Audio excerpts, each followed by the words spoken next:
इस अवसर का और इस स्मरणीय इस धरती पर एक साथ दो संतों का एक साथ एक दूसरे का सम्मान निश्चित रूप से समाज को शोषित अपमानित समाज को आगे बढ़ाने में काम कर रही है। ऐसी उषा बनवासी जी का आप स्वागत कर रहे हैं, अभिनंदन कर रहे हैं। हम उस ऊर्जा को प्राप्त करने के लिए यहाँ पर आएंगे। आप लोग अभिनंदन करिए। दो ऐसे मनुष्यों का मिलन है, दो ऐसे आध्यात्मिक चिंतकों का मिलन है जो देश, धर्म, समाज और संस्कृति के लिए अपना जीवन समर्पित किए हुए हैं।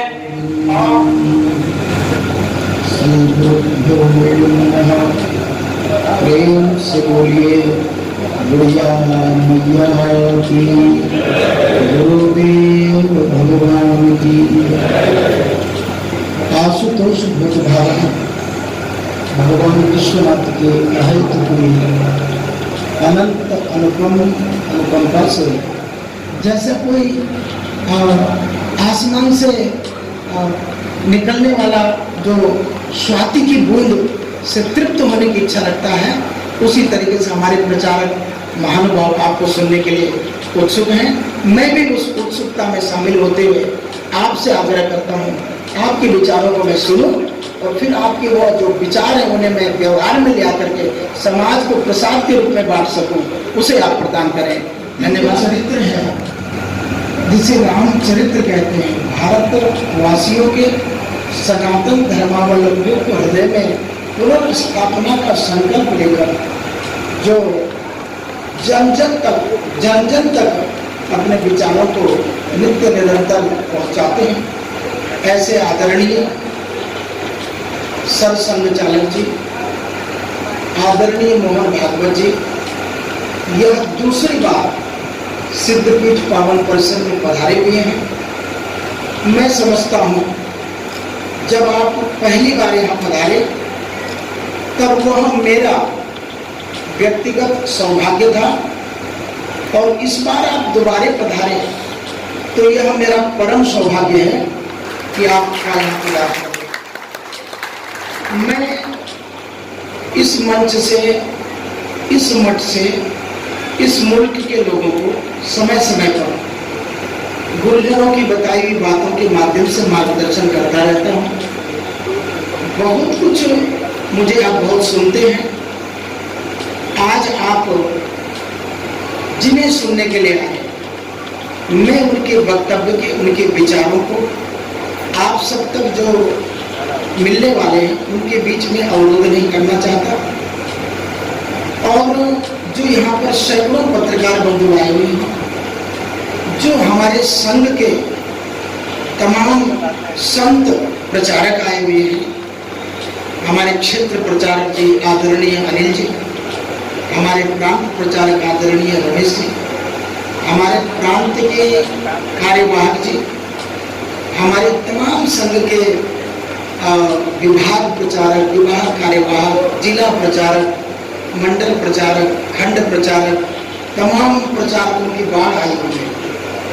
मैं आदरणीय जी से, मंचा सिंह पूजनीय जी से कहना चाहूँगा, मुझे बड़ा ही गर्व महसूस होता है।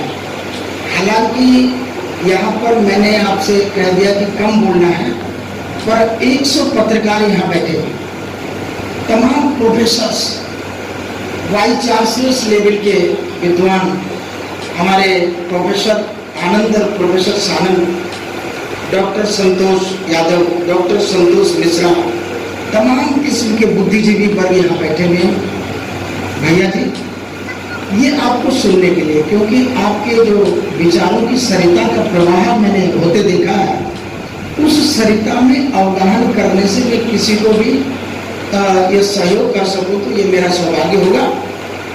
मैं बस इतना कहते हुए कि जो सुयोग और जो स्नेह पूर्वक सौभाग्य का अवसर आपने मुझे दिया है, मुझे आज के दिन बस इतना ही कहना है कि आप का जो स्मरण है, जो आपने विगत वर्ष इस मंच से कहा था कि मैं फिर आऊँगा, एक बार और कह दीजिएगा इस मंच से कि मैं जल्दी फिर आऊँगा। तो बातें न करते हुए मैं आपके विशाल और विराट व्यक्तित्व को, जिस मोहन और आगे भागवत लगा हुआ है, जिसे संपूर्ण विश्व जानता है। भैया जी, मैं संत हूँ, महामंडलेश्वर हूँ, जूना अखाड़े का वरिष्ठ महामंडलेश्वर हूँ, सिद्धपीठ का पीठाधीश्वर हूँ, पर ऐसा महसूस करता हूँ मैं आपके बगल में खड़ा होकर जैसे कोई संत सन्यासी किसी बरगद वृक्ष के नीचे बैठकर तप करने की इच्छा रखता हूँ। ऐसा विराट व्यक्तित्व आपका है, आपको सुनने के लिए मैं भी उत्कंठित हूँ, मैं भी एक्साइटेड हूँ। मैं आपसे आग्रह करता हूँ, आप अपने विचार गंगा, अपना जो आपका अनुभव है, जो आपने संघर्ष किया, जो संघ के प्रचारक संत करते हैं, भैया जी, संघ के हमारे यहाँ अपना हमको करना नहीं पड़ता, उसके कारण डायबिटीज वगैरह भी बढ़ा है, ये दूसरे तरफ की हानि है, परंतु आराम तो हो गया, सुविधा तो हो गया। लेकिन इस सुविधा में दुविधा है, जितनी सुविधा बढ़ रही उतना असंतोष बढ़ता है, जितनी उन्नति होती है उतना पर्यावरण खराब होता है, जितना वैभव बढ़ता है उतनी नीति समाप्त हो जाती, संस्कार समाप्त हो जाते। दोनों एक साथ कैसे करना है? तो दोनों एक साथ करना है तो पहली बार इस संबंध को समझना होगा। मेरी उन्नति और पर्यावरण की उन्नति अलग नहीं है। पर्यावरण की उन्नति होगी तो मेरी उन्नति टिकेगी, नहीं तो मेरी उन्नति मुझे विनाश की ओर ले जाएगी। वैभव मेरा तब तक रहेगा जब तक मेरे पास संस्कृति है, संस्कार है, नीति है। देवों को पहले वैभव प्राप्त नहीं था, असुरों को ज्यादा था, लेकिन अमृत मंथन, समुद्र मंथन होने के पश्चात जो सुरा यानी शराब नाम का रत्न निकला, उसको असुरों ने ग्रहण किया। और कई के लिए ऐसा वर्णन है, वो उस व्यसन के कारण असुर नीति पद से गिर गए, लक्ष्मी उनको छोड़कर चले। तो शक्ति तो चाहिए, लेकिन उसके साथ शील चाहिए, तो शक्ति उपकारक है। दुनिया इसको नहीं जानती क्योंकि वो नीति जहां से आती है, अगर आत्मा नहीं है, परमात्मा नहीं है, तो नीति वीति क्या बात है? मैं तो फिर अलग ही हूं और मुझे ही जीना है, और कोई जिए नहीं दिए, मुझे क्या करना? मैं गरीबों की चिंता करूं, इसका कारण क्या है? विज्ञान नहीं कहता। विज्ञान कहता है तुम जन्मे हो, तुम मरोगे, तुम्हारे साथ सब समर्थ। लेकिन अध्यात्म बताता है कि तुम जियोगे, अच्छा करोगे तो अगली बार और अच्छा जियोगे, बार बार आना है और एक बार इससे मुक्त हो जाना है। उसके लिए अच्छा रहना आवश्यक, उसके लिए सबकी चिंता करना आवश्यक। ये उनको पता नहीं, ये हमको पता हो गया। क्यों पता हो गया? क्योंकि एक तो हमको फुर्सत मिली, दूसरा हमको सुरक्षा। फुर्सत चाहिए, जिसको 2 जून की रोटी कमाने में समय कम पड़ता है, वो क्या भगवान का नाम लेगा, वो क्या आत्मा को खोलेगा? इन सबको लेकर जो भरपूर हो गया है, अब नहीं, अब ये बहुत हो गया, नहीं कुछ इसके आगे जाना चाहिए, ऐसा लगता है तो वैराग्य आता है, वैराग्य आता है तो भगवान।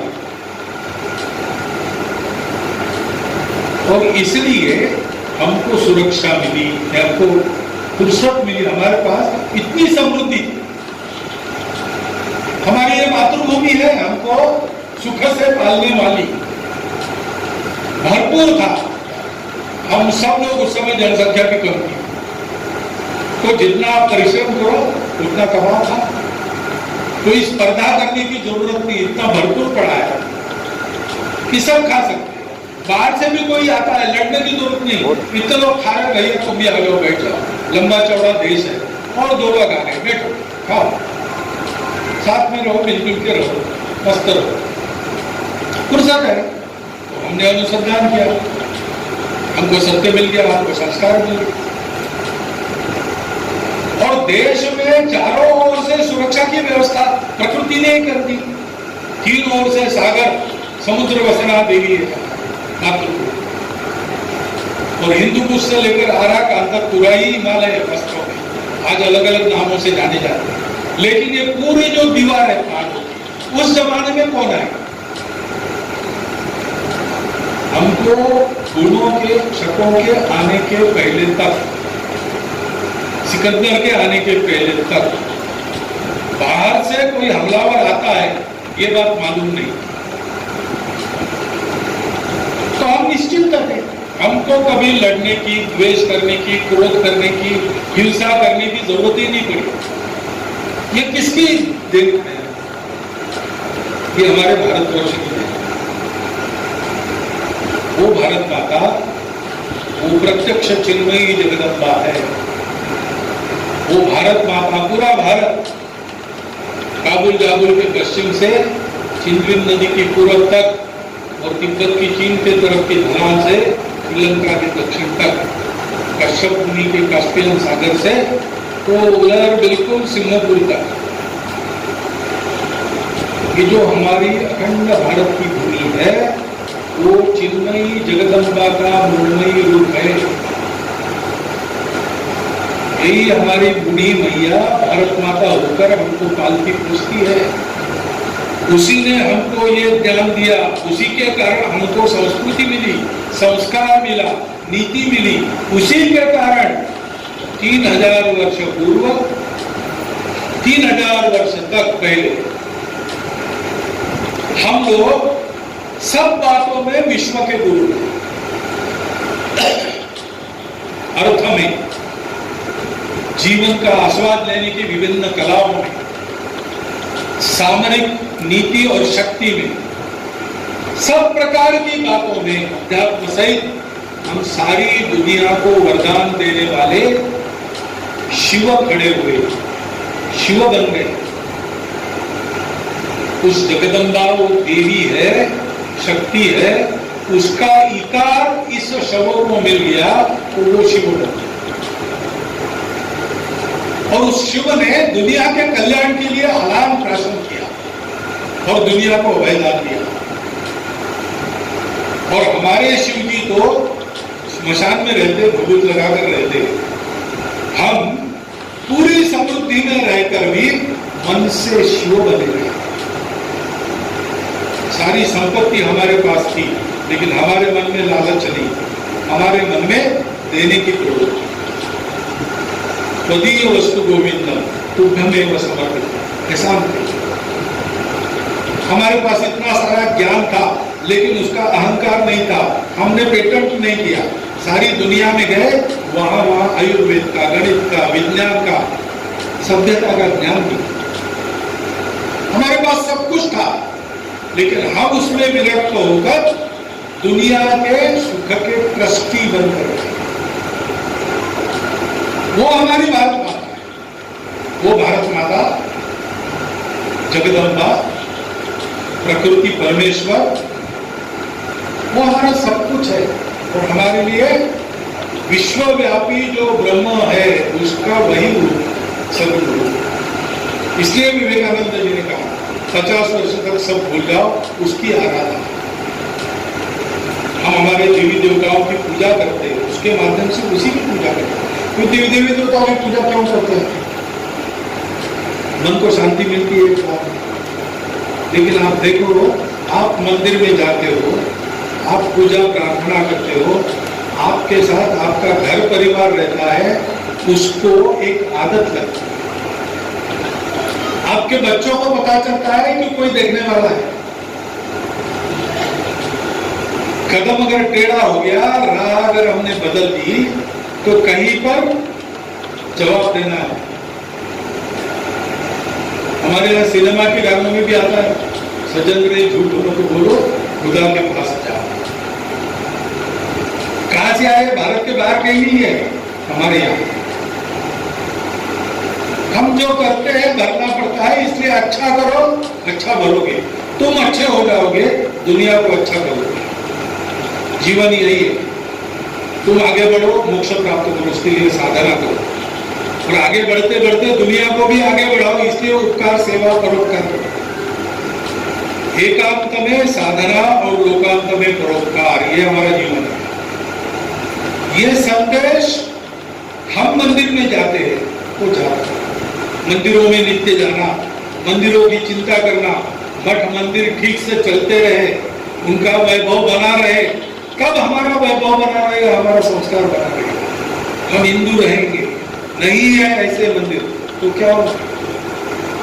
आजकल कई जगह हम लोग मंदिर नहीं संभालते, ठीक से नहीं संभालते, गड़बड़ करते हैं, सरकार आके मंदिर ले लेती। सरकार तो अपने संविधान से बनी है, कोई भक्त है इसलिए मंदिर नहीं लिया उसको एक कर्तव्य इसका दे, काम से काम। भगवान की भक्ति ऐसे नहीं चलती, वो तो मन से होनी पड़ती है।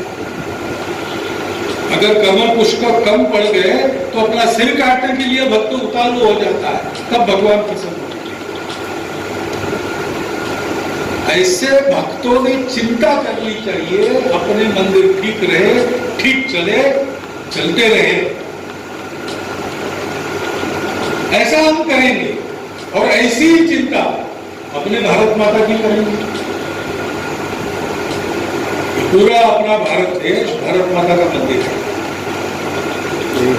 इस मंदिर में रहने वाले हम सब लोग भारत माता के पुत्र, हम इसके भक्त हैं।